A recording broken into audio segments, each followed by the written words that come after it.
Okay, good afternoon and welcome to PAB-MC GH right on Facebook and also on YouTube. My name is Patrick Asford Buidu, and basically we are coming to look at the budget review, that is the mid-year budget for 2019, which was presented to Parliament by the Minister for Finance, Mr. Ken Ofori-Atta, and we'll be discussing just the banking sector, the performance of the banking sector, and how it has improved after the cleanup exercise. And with me to do this discussion is a former banker and an executive director of Progressive People's Party, Richard ARMAH. Thank you very much and welcome to PAB-MC GH. Briefly, I just want to find out from you, what do you make of the your general observation of the presentation of the mid-year budget presented by Ken Ofori-Atta, the Finance Minister? Well, thank you. I think that generally, if you look at the presentation, the overall impression that I have is that the government is financially stressed. The government is financially stressed because, number one, the government is unable to meet its revenue targets. That is the local revenue generation. I'm talking in terms of tax.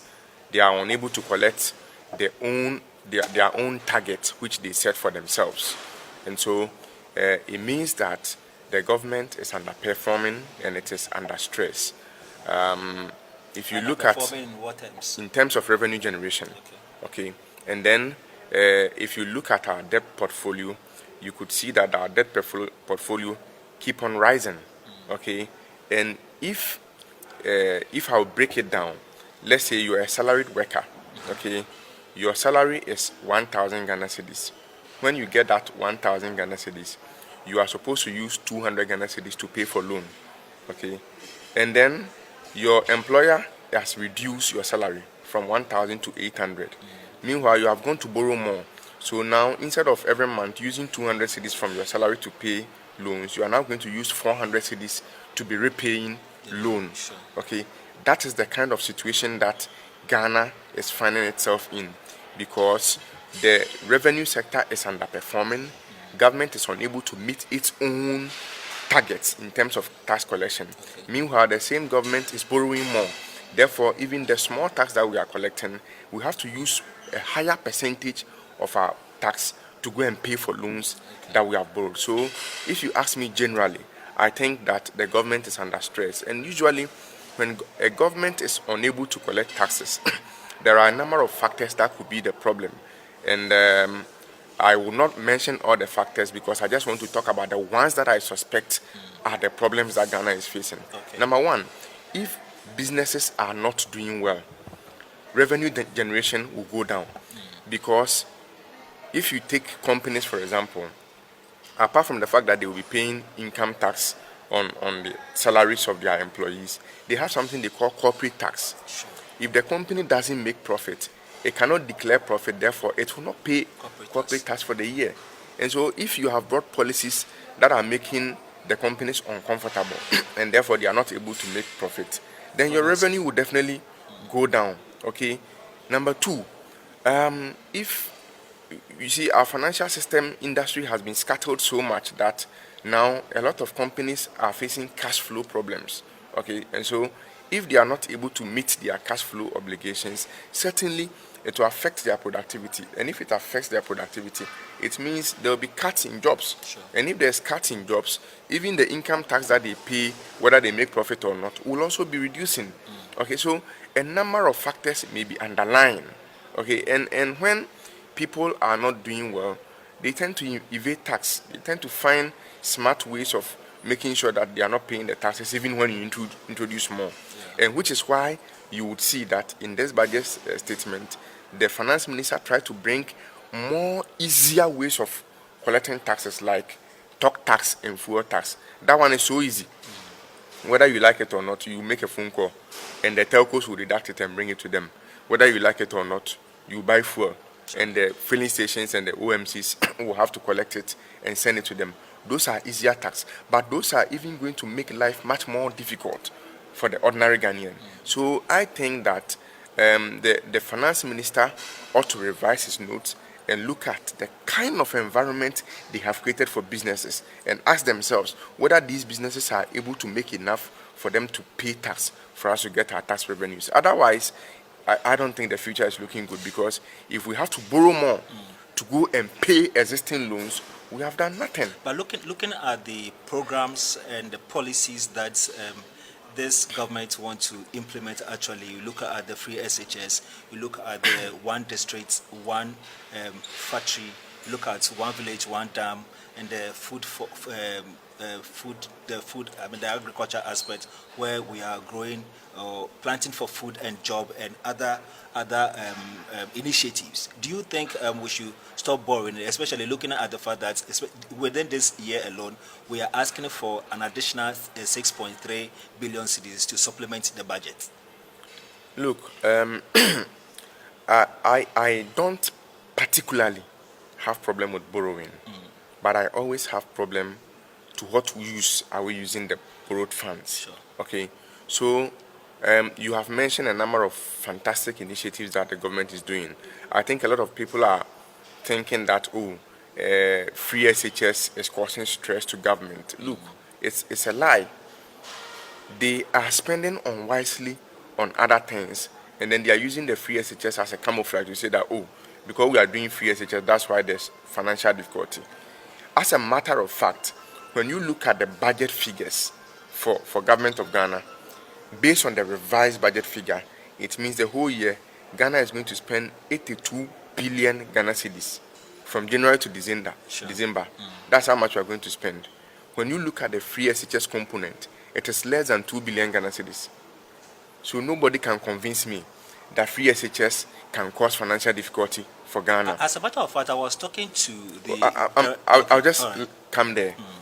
Other projects like planting for food and jobs, one village, one dam, and all of those things, yes, they are fantastic, programs. But at what cost? Okay, look at the kind of dugouts they are doing for us, and look at the amount of money we are paying for one. Okay, these dugouts are not supposed to be that expensive, but we are spending so much on it. So how come we are not going to be in trouble? Okay, this is the biggest government we have ever had in the history of this country. Okay, yet it has even created situations that will even create more cost center within the government. So apart from the fact that we had the 110 ministers, which was the biggest number of ministers we have also had, the government has also gone ahead to create new administrative regions. Thereby, we are getting more regional ministers. Okay, we have also gone ahead creating more districts, which is something, all the governments have been doing. I won't fault only this government alone, but I think it is something that's needless. Okay, the chiefs have been brainwashed to believe that when you get your own district, you are going to get development, and so every chief gets up and say, I want my own district. And we keep on creating districts. When we create a district, all what we'll do is that we'll either go and buy a house or rent an office for the DCE and place some people there who will do nothing.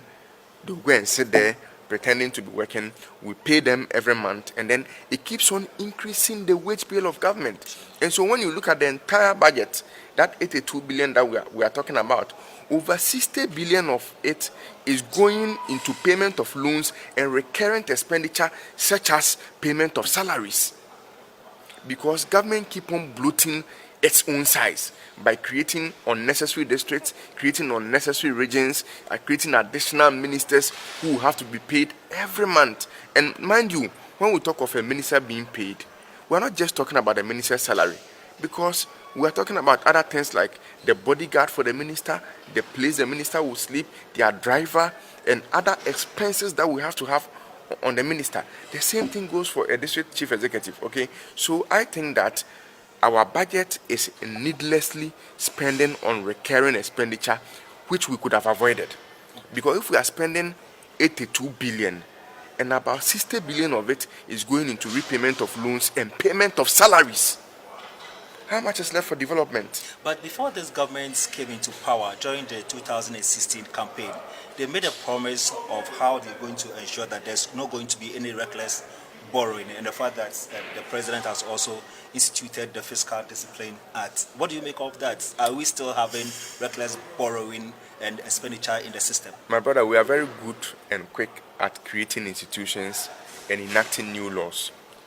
But how have we been efficient in being able to ensure that we stick to those laws?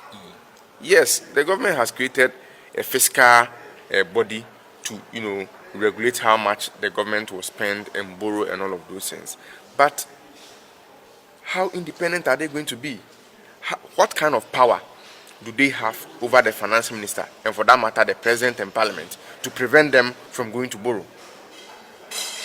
Okay, so I am not impressed by just the mere fact that an organization has been created to come and deal with something. I want to see physical steps being taken to ensure that we are disciplined. You see, I started by giving you a simple example of an employee who earns 1,000 Ghana cedis a month. If you know that it is 1,000 Ghana cedis that you earn a month, and last month you were unable to pay for a shirt that you bought, why do you go and borrow a new shirt this month? It's as simple as that. That is what government must do. That's the kind of exercise government must sit down and do and decide that these are the things that are most important to us. And this is the amount of money that we get as a government. So we are going to implement these things and make sure we are finished dealing with them before we go and borrow for additional things. But just because they say, oh, you have attained middle income status, therefore your books are okay and you can borrow, we are just taking advantage of it and we are borrowing our way back into HIPC and IMF. You're still live on the PAB-MC and we also live on YouTube. My name is Patrick Asford Buedu, and we are discussing, or we're having a short discussion on the budget review by the Minister for Finance, Ken Ofori-Atta. Now, let's look at, the last time I spoke with you, we were looking at the banking sector, and you made mention of the fact that GAT, that is what is the name of Ghana Amalgamated Trust. They have actually failed in their obligation to ensure that they actually raise a particular fund to help some 5 local banks. How do you see the performance of GAT in itself, and the fact that the minister says that because they've not been able to raise that particular money, government is supposed to raise bond for the 5 banks? My brother, the last time I also added that GAT was a failure on arrival. There's no way it's going to work, at least because of how they went about this whole thing about GAT. Okay, we have, if you want to attract investment into something, you don't do so after you have given that thing a bad name. Okay, what was GAT supposed to do? GAT was supposed to go out there, look for people who want to invest in the long term and bring that money into those selected banks as capital. Sure. Okay, but even before GAT was formed, we had gone about saying to the whole world and everybody that people are mismanaging the banking sector, and for that matter, we are collapsing some and blah, blah, blah, and so on. Once you do that, you bring down investor confidence. If you are asked to go and buy share in any of those banks, will you go and buy? Never, not at all. You will not buy. So how would you expect GAT to do some magic that will compel some people to go and buy shares in those banks? So there's no way GAT was going to, succeed. The way they went around it, okay, they could have done it in a much, much better way. And I keep on insisting every day I speak about this banking matter that the intention for the cleanup was not a bad one, but the way they went about the PR was catastrophic. And that is what has degenerated into what we are seeing today. And so it is going to take a very long time before confidence will come back into the banking system. Contrary to what the finance minister is saying, that confidence has rebounded. There's no confidence there, which is why GAT failed. If there was confidence there, people would have willingly gone to give their money to GAT. Why are you saying that GAT has failed, especially when they were supposed to raise some amount of money here? And I believe they are still looking for the money to help or cushion these 5 local banks. My brother, there was a deadline. Okay, First of all, Bank of Ghana said by December 2018, if you didn't meet the 400 million minimum capital, they were going to take action against you. Then, after December, they came out to say, okay, there are some 5 selected banks that they will not take action against because there's an animal called GAT, and GAT is going to help them find money within 6 months. We are in August today. Today is 1st August. 8 months down the line, GAT has not been able to raise that money that it was supposed to raise for these banks. So does it mean that these 5 banks have not been able to they haven't met their 400 minimum capital. So it means that then they are operating illegally. Exactly the point I'm making. Those banks are operating illegally. But now the Bank of Ghana is complicit in that illegality. And so they cannot even come out and talk about it. Because you made your own law and said, look, if you don't have it, you either merge or I collapse you. The people couldn't merge, they couldn't get the money, they attempted to get it through GAT, it has also failed, and they are quiet about it. So would one be correct to say that the formation of GAT is a total flop and causing financial loss to the states? You are absolutely right. I am not too sure about financial loss because, to be very honest and fair to those banks involved, those banks were not doing bad on their own. They were not experiencing any liquidity challenge. They were not insolvent. In fact, if they were allowed to operate on their own, they would have continued to operate normally. So there's no financial loss over there. It is the Bank of Ghana which came out to say that it wants those people to increase their minimum capital to 400 million. And the bank said, we can't have it. So help us. And then he said, okay, then you can go and do it through GAT. And now GAT has failed. So yes, it is a complete failure. But as to whether it is a financial loss, that one, I cannot talk about it. But what I can say for sure is that it confirms the belief that some of us had, that this whole idea about cleaning up the banking sector was not a fair deal after all. It was just a selective justice that was being meted out to some people. Because if you look at what happened, along the line, how is it possible that we live in this country, okay, and there are Ghanaian businesses that needed the support and they were not given, and then foreign company like Sahel Sahara has been selected to be given that support. You understand? So can't we even just trust in our own self for once? So for me, it just confirms the fact that the Bank of Ghana and the Finance Ministry didn't set out to do any good to Ghanaians. They just set out to settle certain personal scores they had with certain people in the banking industry to show them that they had the power after all. And that is exactly what we are seeing. Otherwise, GAT has failed. I expect Bank of Ghana to revoke the licenses of those banks and take them over like they did to the 5 banks and add them to Consolidated Bank. That's what they should have done by now. Okay, so you're still live on your power station, Radio Go 90.5, and also on PAB-MC GH. My name is Patrick Asford Buedu, and we're still chatting or having a chat with an executive director or the executive director of Progressive People's Party and also a former banker. Let's quickly look again at the budget presentation and look at the banking sector and what the finance minister said about it. According to the finance minister, if you look at the statement, it says that under banking sector, it says that a total assets in the banking sector increased over 12% between June 2018 and 2019. Then again, total deposits also increased by over 22%. Then assets quality, according to the finance minister, assets quality significantly improved. Banking profitability indicator shows. So, I mean, in this particular sector, what do you have to say? Is the minister right or got it correct, especially when they said these figures? Well, whenever you speak to accountants, okay, there is something called ratios, which they use to measure whether a business is doing well or not, okay? And all over the world, it is ratios that people use to measure whether a business or an entity is doing well or not. Okay. But if you speak to the same accountants, they will tell you that ratios have their own limitations and their challenges. In other words, the ratios always don't tell the truth. Okay, so let me give you a simple analogy. Okay. And then I like to do an analogy so that people understand, because not everybody understands the financial terms.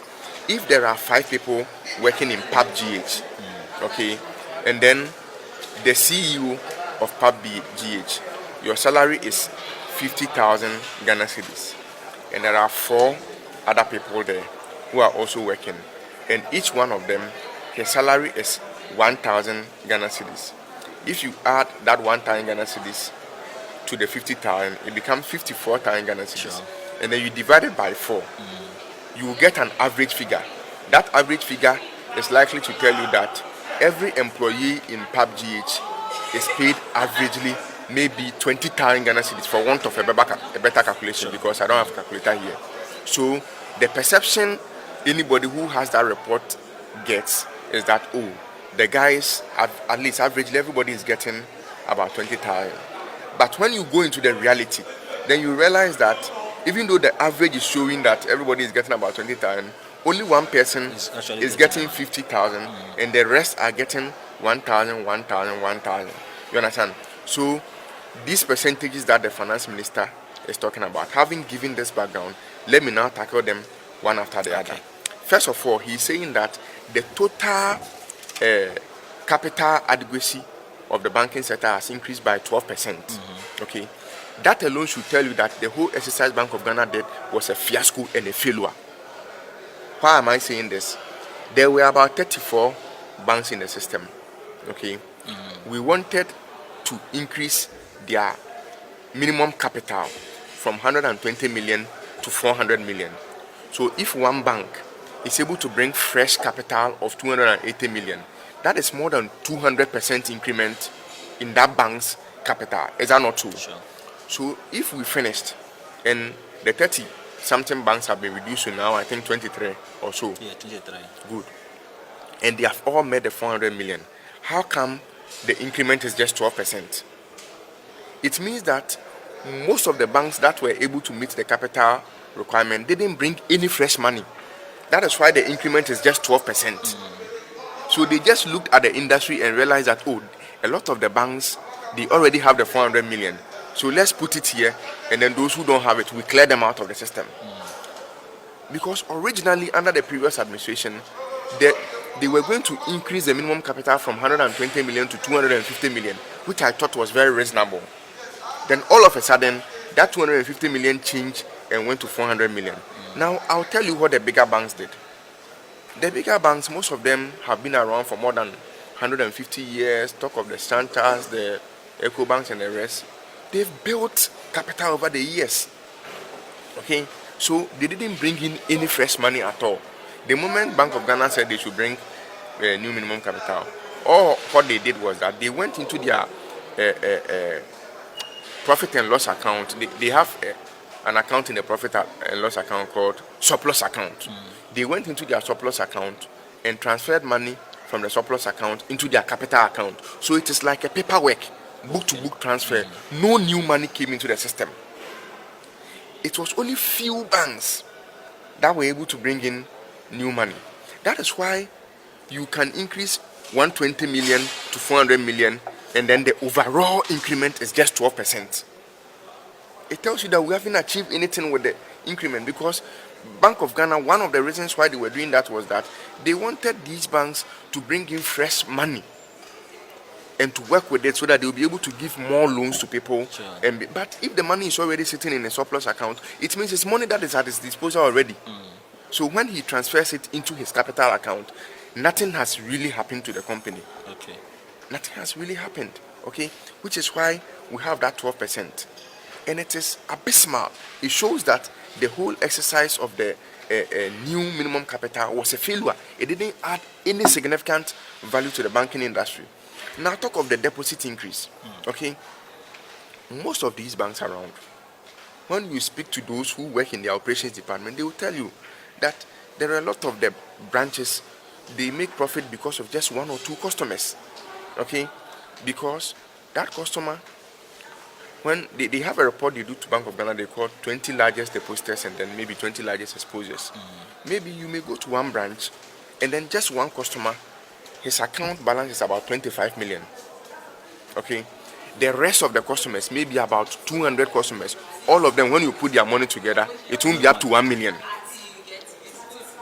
Okay, those kind of customers who are able to have the balance of the 25 million that I'm talking about, they are sophisticated customers and they understand the industry. So even when there's turbulence, they are not the kind of customers who will rush to go and say, give me my money. They will not join the panic withdrawal. Sure. Okay, and they are the people who operate in the oil industry and the big time industries. And so for them, naturally, once their businesses are doing well, they'll keep on getting deposits. And it may deceive you, and you may think that the banking deposits have increased. It has not increased. On the ordinary Ghanaian, most Ghanaians have lost faith. They have gone to withdraw their monies and kept them under their beds. That's true. So yes, the big sophisticated people will not rush in a queue to go and withdraw their money, but the people who matter, because Dr. Baumia says that by 2020 he wants every Ghanaian to have a bank account. What happened to that dream? And in many of the villages and the communities, when you go there, these big banks, they are not there, because I've described the type of customers they are interested in to you. The kind of customer who has 25 million. Those customers are only in Accra, Kumasi, Takoradi, the big cities. They are not in the villages. And so when you see these big banks, these so-called big banks we talk about, monitor them carefully. Which village do they go? They don't go anywhere. All their branches are in Accra, Kumasi, Takoradi. Finish. Temaport, wherever there are the big monies, they will make sure they have a branch there. And those areas, the customers are sophisticated, so little shake-up will not affect them. So their deposits will continue to increase. But truthfully, the ordinary Ghanaians, they have lost faith in it. So that's why I gave you that background. We may have an average and say, oh, everybody have 20,000 cedis as salary in PAB-MC. But the reality is that maybe one person who is getting everything. So the reality, if the finance minister will be truthful and go into the details, Ghanaians will realize that, look, the banking sector is really suffering, because a lot of the ordinary people whom we were trying to encourage to roll on onto banking accounts and be able to keep their money safely and get something out of it, and to make the money available for investment options, they have lost the faith and they've taken it out. Okay, now they talk of asset quality. All what they are saying is that yes, the number of bad loans have reduced, but in reality, the people have not paid the loans. The people have not paid the loans, because all what Bank of Ghana did was that if they came into your books and they realize that there are bad assets over there, they force you to use part of your profit to pay for that asset, and then you write it off. Okay. So the moment you go and pay for all your bad loans from your profit and you write it off, it will reduce your non-performing loans percentage. And then the books will look good. And finance minister will come and stand in parliament and say that, oh, now the asset quality has improved. Nothing has improved. The people who owe the loans, they haven't paid. They have just forced the banks to use their own profit to pay the loans for those people. So where is it? So that's why I gave you the background that when you speak to accountants, yes, they use ratios to measure the profitability and the performance of any business. But ratios are not always truthful. You need to get into the details to understand what the ratios mean. All right. So finally, moving forward, as somebody who has been in the banking sector for quite some time now, what do you think are some of the things that immediately, in the immediate terms, government should do so that we have some stability in the banking sector? I will say that the Bank of Ghana, first of all, should make sure it employs a communication expert to help them in their communication, because their communication, at least in the past 2 years, has been very, very terrible, and it has caused a whole lot of problem. Look, when they came and made the announcement that they are going to clean up the rural banks, Western region alone, within 1 week, the rural banks there lost about 1.2 million Ghana cedis of money that people were just withdrawing left, right, center. And most of these monies, the people don't need it. They have just heard that the thing is, Bank of Ghana said that we are coming there, so we are going to withdraw our money. Okay? And the way they do the communication, it makes the narrative very bad, and it affects business confidence. So for me, one of the critical things I believe the Bank of Ghana must do is that they should get an expert in communication to help them in their communication, because their communication is not helping at all. Okay? Number two, I will also encourage the finance ministry that it should pay its debts, because people have borrowed monies from banks to go and do projects for the government of Ghana. This government came and they are saying they are doing audit of those contracts, and for 3 years they've not been able to find anything to incriminate anybody and prosecute the person, yet they are frustrating the contractors and not paying them, and it's not helping the business cycle, because once money is stagnated at one corner, it affects everybody. Money is such that it needs to be rolling. It comes to you, it leaves you and comes to me, it leaves me and goes to another person. Then there's oil running the business circles, and said some directors were going to be prosecuted 2 years down the line, or at least 1 year down the line. What have we seen? Okay, the regulator itself seems to not know what it's supposed to do. All of these things are affecting confidence. It gives people credence that, oh, people are just doing book, and at the end of the day, even people who were not part of it have been lumped up together, and they are all being dragged in the mud. So I think Bank of Ghana, the finance ministry, and the government must do a better job to ensure that the banking system bounces back onto its feet. Thank you very much, Mr. Richard Ni ARMAH. My name is Patrick Asford Buedu, and I want to say thank you very much for watching us live on Facebook and also on YouTube. My name Patrick Asford Buedu, and we've been live on PAB-MC GH and also on Facebook and also on YouTube. Thank you very much for watching.